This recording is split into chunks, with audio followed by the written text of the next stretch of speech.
Section 4. You will hear part of a lecture about a possible method of reducing carbon dioxide in the atmosphere. First, you have some time to look at questions 31 to 40.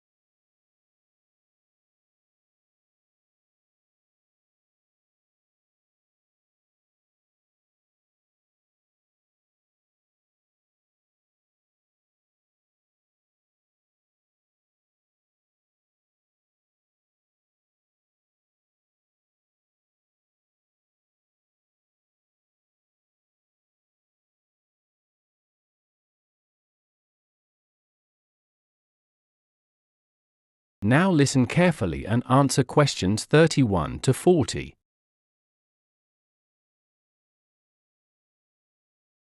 As we discussed in the previous lecture, one of the main drivers of climate change is the sharp increase in the concentration of carbon dioxide in the atmosphere during the last 100 years. If we could find ways to lower this level, then the pace of climate change might also be slowed. One approach currently being investigated involves making use of the soil in which crops are grown, since it can play a role in absorbing CO2.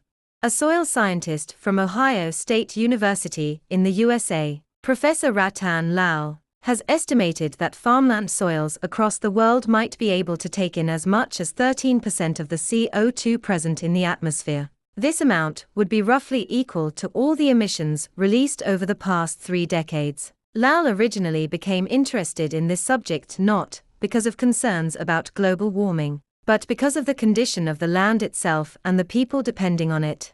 Soils that are rich in carbon are dark, crumbly, fertile, and able to retain water, but when the soil does not have enough carbon, it can dry out, and erosion is more likely to occur. This loss of soil is of course a problem for those trying to cultivate crops or raise livestock. In the 1970s and 80s, Lal studied land in Africa that had been stripped of almost all organic material and had become extremely solid, almost like concrete. While working there, he spoke with an early researcher on climate change who suggested that carbon had left the soil and moved into the air, an idea that now appears increasingly convincing.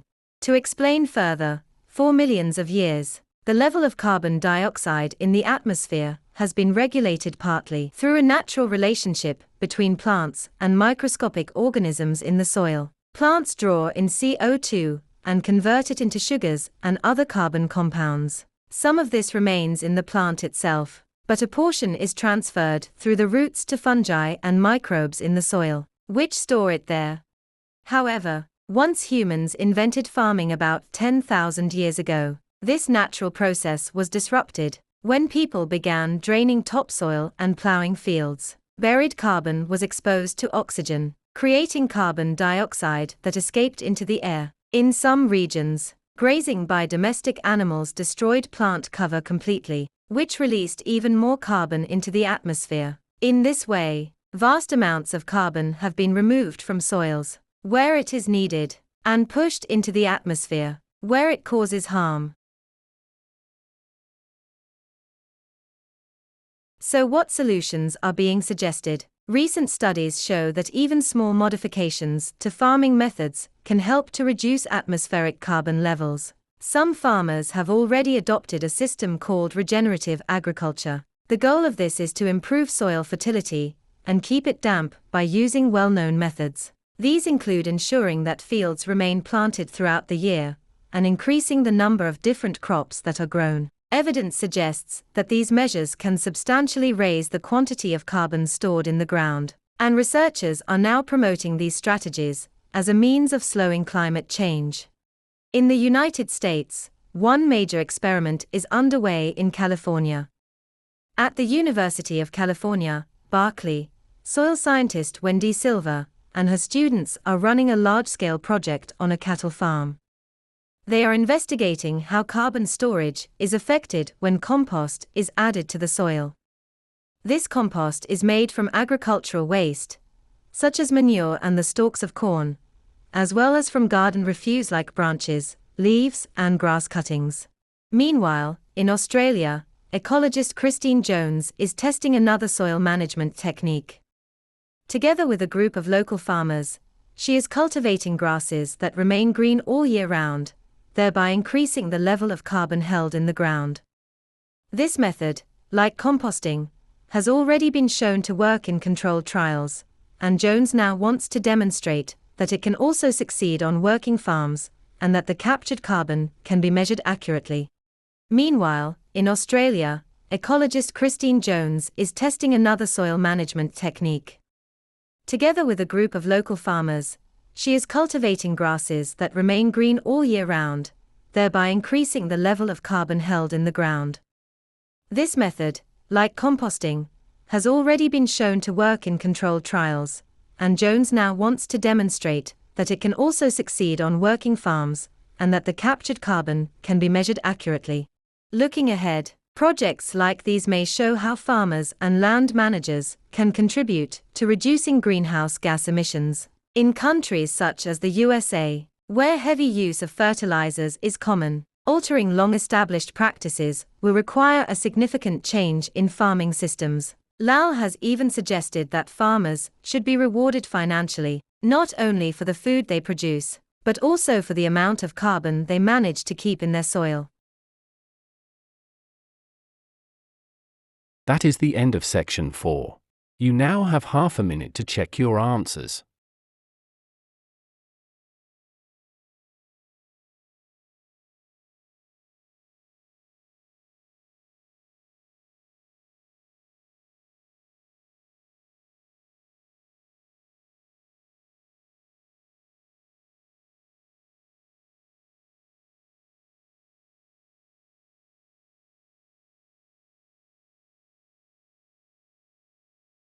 As we discussed in the previous lecture, one of the main drivers of climate change is the sharp increase in the concentration of carbon dioxide in the atmosphere during the last 100 years. If we could find ways to lower this level, then the pace of climate change might also be slowed. One approach currently being investigated involves making use of the soil in which crops are grown, since it can play a role in absorbing CO2.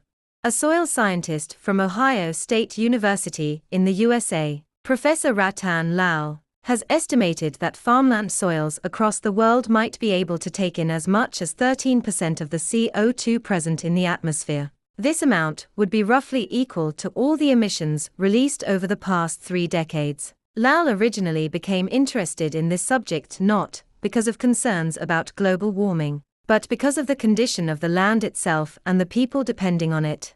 Soils that are rich in carbon are dark, crumbly, fertile, and able to retain water, but when the soil does not have enough carbon, it can dry out, and erosion is more likely to occur. This loss of soil is of course a problem for those trying to cultivate crops or raise livestock. In the 1970s and 80s, Lal studied land in Africa that had been stripped of almost all organic material and had become extremely solid, almost like concrete. While working there, he spoke with an early researcher on climate change who suggested that carbon had left the soil and moved into the air, an idea that now appears increasingly convincing.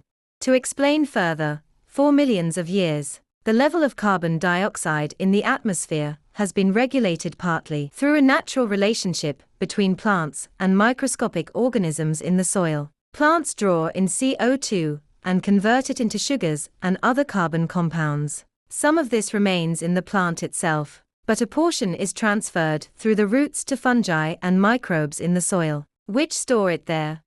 However, once humans invented farming about 10,000 years ago, this natural process was disrupted. When people began draining topsoil and plowing fields, buried carbon was exposed to oxygen, creating carbon dioxide that escaped into the air. In some regions, grazing by domestic animals destroyed plant cover completely, which released even more carbon into the atmosphere. In this way, Vast amounts of carbon have been removed from soils, where it is needed, and pushed into the atmosphere, where it causes harm.